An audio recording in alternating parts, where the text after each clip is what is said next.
ओवैसी साहब की बात करते हैं तो मैं ये कहना चाहूँगी कि ओवैसी साहब जो है उनकी पार्टी वो कहीं ना कहीं भारतीय जनता पार्टी के साथ एक एजेंट बन के काम करने के लिए आज उत्तर प्रदेश में लोगों को भ्रमित करने के लिए और उत्तर प्रदेश की जनता को भ्रमित करके ठगने के लिए फिर से कहीं ना कहीं जिसका लाभ भारतीय जनता पार्टी को मिले, इस वजह से वो उत्तर प्रदेश की तरफ आए। एसपी के जो संभावित उम्मीदवार हैं किलू रहमान साहब, उनसे हमारी बात हुई। उन्होंने कहा कि वो ज़मीनी स्तर पर वो मेहनत कर रहे हैं। पिछले 4 साल में विधायक जी 4 साल वहाँ दिखाई नहीं दी, तो बोले इस बार नतीजे अलग होंगे। ये आने वाला समय बहुत ज़्यादा लंबा नहीं है, ये 6 और 8 महीने की बात है। ये आपको 2022 का रिज़ल्ट बता देगा कि ज़मीनी स्तर पे काम करने वाले लोग कौन हैं। ओबीसी की पार्टी के लोग कहते हैं कि हम बीजेपी की बी टीम नहीं है, लेकिन समाजवादी पार्टी और बीजेपी में ज़रूर नूरा कुश्ती है। और ये बात वो संसद में भी कहते रहे हैं। ऐसे तो उत्तर प्रदेश के सदन में भी हम लोग कहते रहे हैं। कहने का अधिकार सबको है, ये लोकतंत्र है, लेकिन हकीकत क्या है ये जनता अवगत है इस बात से। तो मैं बात करता हूँ असमोली विधानसभा सीट की। तो असमोली विधानसभा सीट पर मैं काफ़ी गाँवों में घूमा, मैंने लोगों से वहाँ बात की, तो कहीं ना कहीं वो आपसे तो थोड़े बहुत नाराज़ बताए जा रहे हैं कि मैम चुनाव जीती हैं, उसके बाद वो दिखाई वहाँ पर बहुत कम देती हैं। तो आपको लगता है कि इसका असर होगा वोटों पर भी? जो आपने कहा कुछ गांव, तो या तो आप मुझे वो गांव के नाम बता दें तो मैं ज़रूर से उस बारे में भी देखूंगी।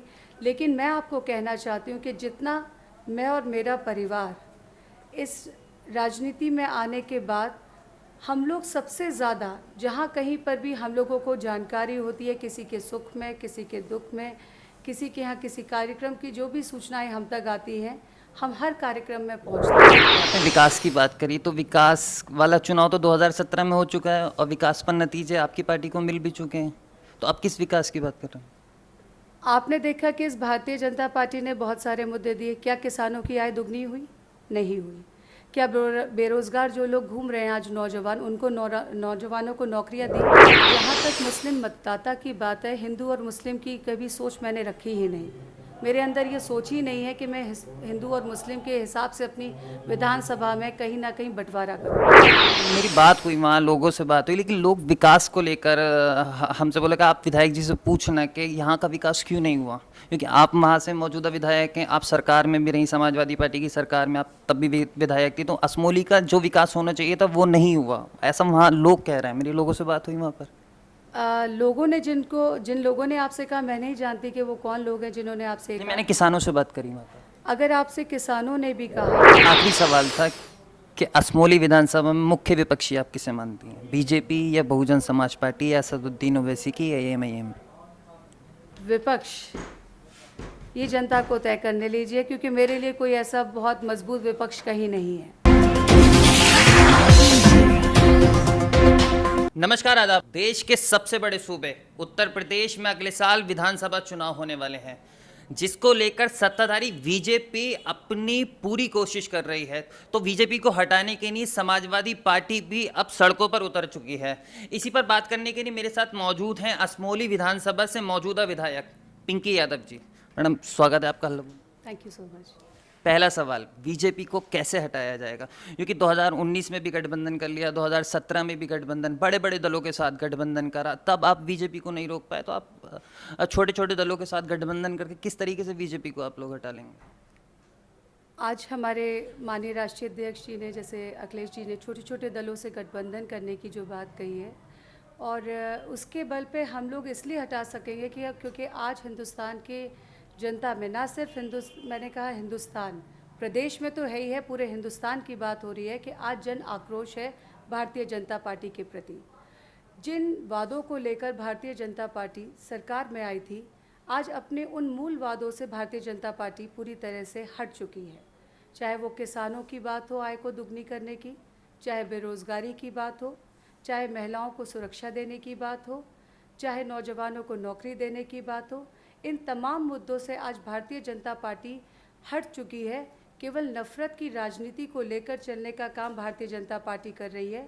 और आज मैं कहना चाहूँगी कि उत्तर प्रदेश की जनता जागरूक हो चुकी है, ये जानती है कि कौन किस तरीके से विकास की तरफ उत्तर प्रदेश को ले जा सकता है।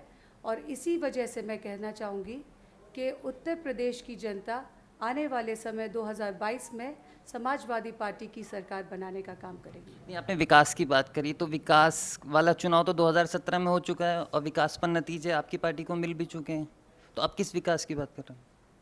आपने देखा कि इस भारतीय जनता पार्टी ने बहुत सारे मुद्दे दिए। क्या किसानों की आय दुगनी हुई? नहीं हुई। क्या बेरोजगार जो लोग घूम रहे हैं आज नौजवान, उनको नौजवानों को नौकरियां दी? नहीं मिली। इन सब बातों को लेकर क्या महिलाओं को वो सुरक्षा मिल रही है आज उत्तर प्रदेश में जिसकी बात करते थे ये लोग?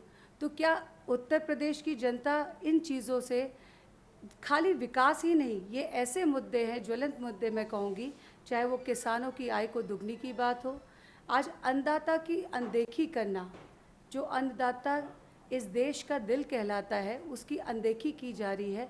क्या ये किसान माफ़ कर पाएंगे उन लोगों को जिनके साथ बर्बरता जो है?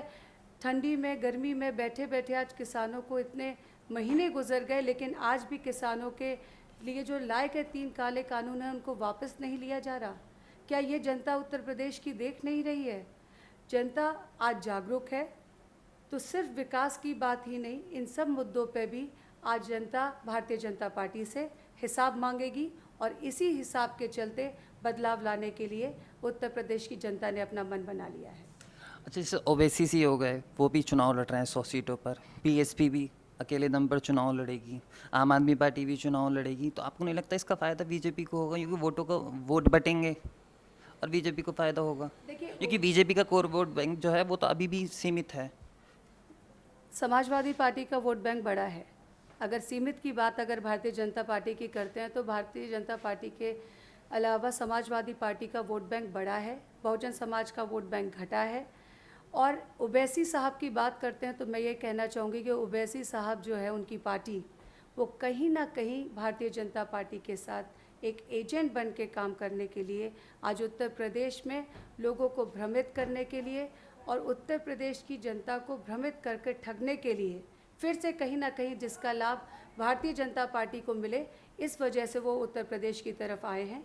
अन्यथा आप भी जानते हैं और ये उत्तर प्रदेश की जनता भी जानती है कि बिहार में क्या हुआ।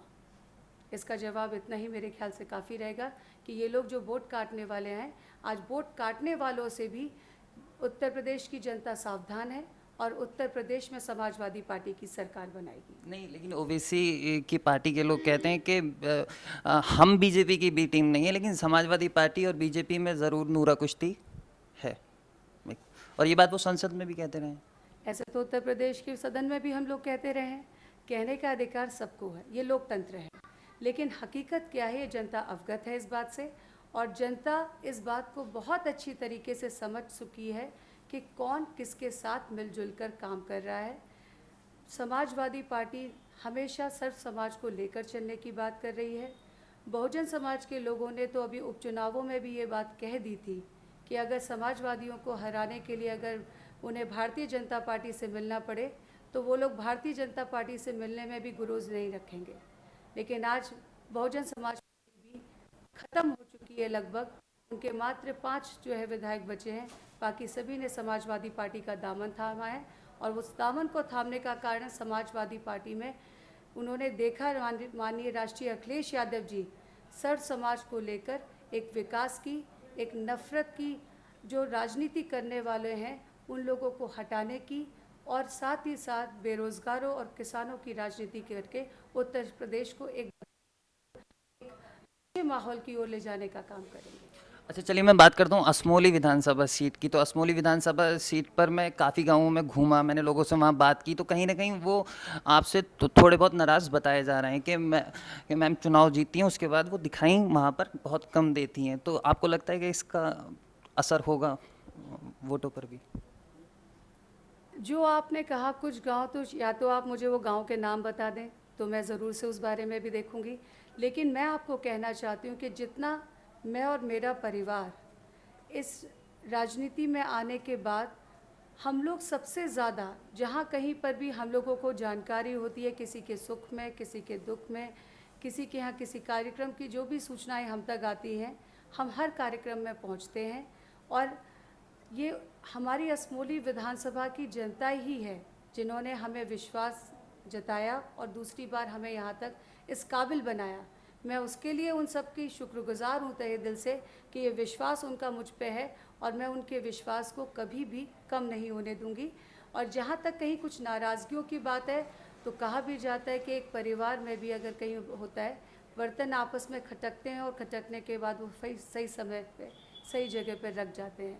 तो आवाज़ें तो होती हैं, पर लोग हमारे साथ हैं, उनका विश्वास मेरे साथ है और उसी तरीके से मैं असमोली की जनता के साथ पूरी तरह से खड़ी हुई हूँ। अच्छा, बीएसपी के जो संभावित उम्मीदवार हैं अकीलुर रहमान साहब, उनसे हमारी बात हुई। उन्होंने कहा कि वो ज़मीनी स्तर पर वो मेहनत कर रहे हैं। पिछले 4 साल में विधायक जी 4 साल वहाँ दिखाई नहीं दी, तो बोले इस बार नतीजे अलग होंगे। ये आने वाला समय बहुत ज़्यादा लंबा नहीं है, ये 6 और 8 महीने की बात है। ये आपको 2022 का रिज़ल्ट बता देगा कि ज़मीनी स्तर पे काम करने वाले लोग कौन हैं। हमारे परिवार ने 58 साल से राजनीति कर रहा है और तीसरी पीढ़ी में मैं हूँ, तो कहीं ना कहीं कोई तो वजह होगी कि लोगों ने हम में विश्वास जताया। और हम किसान परिवार से आए हुए हैं, हमारे कोई फैक्ट्रियाँ नहीं चल रही, हमारे कोई कारोबार नहीं चल रहे हैं। हमारे पास सिर्फ यही है कि हम जनता की सेवा करें और जनता के बीच में रह के हमने जनता की सेवा की है। और मुझे पूरी उम्मीद है कि इस सेवा जो मैंने जनता के बीच रहकर की है, जो जनता ने मुझ में विश्वास और मेरा विश्वास जो मेरे असमोली विधानसभा के लोगों में है, जनता में है, उस विश्वास की जीत होगी। और 2022 में एक बार फिर से असमोली की विधानसभा की जनता हमें यहाँ से लखनऊ भेजने का काम करेगी। मेरी बात हुई वहाँ, लोगों से बात हुई, लेकिन लोग विकास को लेकर हमसे बोले कि आप विधायक जी से पूछना कि यहाँ का विकास क्यों नहीं हुआ, क्योंकि आप वहाँ से मौजूदा विधायक हैं, आप सरकार में भी रही, समाजवादी पार्टी की सरकार में आप तब भी विधायक थी, तो असमोली का जो विकास होना चाहिए था वो नहीं हुआ, ऐसा वहाँ लोग कह रहे हैं। मेरी लोगों से बात हुई वहाँ पर। लोगों ने जिन लोगों ने आपसे कहा, मैं नहीं जानती कि वो कौन लोग हैं जिन्होंने आपसे नहीं, कहा। मैंने किसानों से बात करी वहाँ पर। अगर आपसे किसानों ने भी कहा तो आप एक बार, मैं आपको वो बुकलेट उपलब्ध करा दूंगी जिसमें 700 करोड़ रुपए की तो एक सड़कों का है, बहुत बड़ा बिजली घर 132 केवी का बिजली घर हमने जो है आपका असमोली में बना हुआ है। 14 33 केवी के बिजली घर बनाए। कैला देवी पे एक 30 बेड का अस्पताल बनवाया। मंडी के लिए हमने वहाँ पे प्रस्ताव गया हुआ था, पर सरकार बदलने की वजह से नहीं हो पाया। असमोली को तहसील बनाने का जो है प्रस्ताव हमारे ही द्वारा दिया गया, और जिसमें सरकार के कुछ समय बचे, जहाँ पे गांव का जो उस समय के डीएम साहब थे वो कुछ गांव का बंटवारा होना था जो सूची नहीं उपलब्ध करा पाए।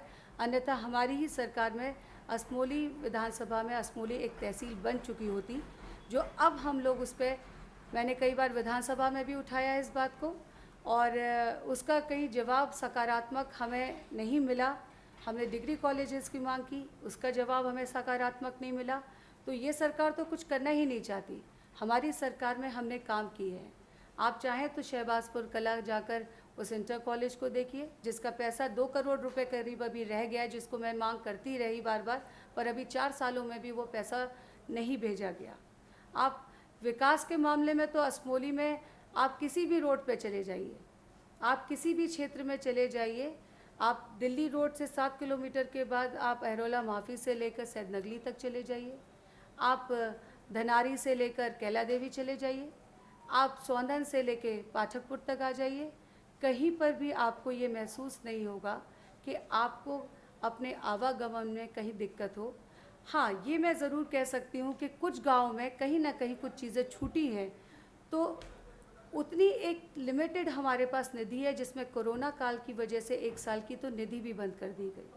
तो विकास कहाँ से होगा? विपक्ष का होने की वजह से जिन मांगों के लिए जो ज़रूरी सड़कें थी, जिनको मैंने विद फोटोग्राफ्स उपलब्ध कराया था प्रमुख सचिव को, और पीडब्ल्यूडी के हमारे जो डिप्टी सीएम आज जो हैं, उनको मैंने जो सड़कों के लिए एक लिख कर दिया था कि इस सड़कों की आवश्यकता असमोली विधानसभा में है और आप इसकी जांच करा लें कि अगर वाकई में ज़रूरत हो तो इसे कराया जाए। पर शायद कहीं ना कहीं विपक्ष ये सोचता है या ये देखता है कि एक तो पिंकी यादव के आगे एक यादव जुड़ा हुआ है, दूसरा नाम जो है उसके साथ साथ समाजवादी पार्टी का एक लोगो, एक समाजवादी का रंग जुड़ा हुआ है, तो वो पढ़ के कहीं ना कहीं रख दिया जाता है। और मैं कहना चाहूँगी ये सरकार की एक मानसिकता दर्शाती है कि विपक्ष के लोगों को काम ना दिया जाए, जिससे कि ये आने वाले समय में कहीं ना कहीं क्षेत्र की जनता इनके साथ कुछ इस भेदभाव के चलते कुछ सवाल करे। पर मैं फिर भी आश्वस्त हूँ अपने विधानसभा असमोली की जनता से कि मैंने वाकई में काम किया है, और ये मैं नहीं, ये वहाँ की जनता आपको जवाब दे सकती है कि मैंने वहाँ काम किया है। लिखित तौर पे उसके डाटाज मेरे पास हैं और आप देख लें, लेकिन मौजूदा सरकार उन सड़कों की मरम्मत तक करा पाने में असक्षम है। अच्छा, आपकी विधानसभा में मुस्लिमों की आबादी काफ़ी हद तक बहुत ज़्यादा है, तो मुस्लिमों का साथ इस बार आपको मिलेगा? क्योंकि पिछली बार भी आपको मिला, 2012 में भी मिला। इस बार बीएसपी के जो उम्मीदवार हैं वो कह रहे हैं कि मुस्लिम हमारे साथ रहेंगे इस बार। जहाँ तक मुस्लिम मतदाता की बात है, हिंदू और मुस्लिम की कभी सोच मैंने रखी ही नहीं। मेरे अंदर ये सोच ही नहीं है कि मैं हिंदू और मुस्लिम के हिसाब से अपनी विधानसभा में कहीं ना कहीं बंटवारा करूं। जितने अजीज़ मेरे लिए मेरे मुस्लिम भाई हैं, उतने ही अजीज़ मेरे लिए हिंदू भाई भी हैं, और उन सबके सहयोग की वजह से ही, सबका सहयोग मुझे मिला, तब मैं विधानसभा में दूसरी बार फिर से चुन कर आई। तो आज भी मुझे पूरा विश्वास है कि वो सब लोग मेरे भाई मेरा साथ देंगे, मेरे बुज़ुर्ग मेरा साथ देंगे, वो मेरी माएँ और बहनें हैं जो मेरा साथ देंगी, और एक बार तीसरी बार निश्चित तौर पे मुझे पूरा विश्वास है, मेरे काम को देखते हुए और उनकी दुआओं और आशीर्वाद से हम फिर से असमोली विधानसभा से जीतकर अपने 2022 में विधानसभा जाने का काम करेंगे। अच्छा, मेरा आखिरी सवाल था कि असमोली विधानसभा में मुख्य विपक्षी आप किसे मानती हैं? बीजेपी या बहुजन समाज पार्टी या असदुद्दीन ओवैसी की या एमआईएम? विपक्ष ये जनता को तय करने लीजिए, क्योंकि मेरे लिए कोई ऐसा बहुत मजबूत विपक्ष कहीं नहीं है। मुझे नहीं लगता कोई बहुत मजबूत विपक्ष है, क्योंकि हमने काम किए हैं वहाँ पे। उन काम के बलबूते पे मैं ये कह रही हूँ कि विपक्ष में इतना मजबूत किसी को नहीं मानती।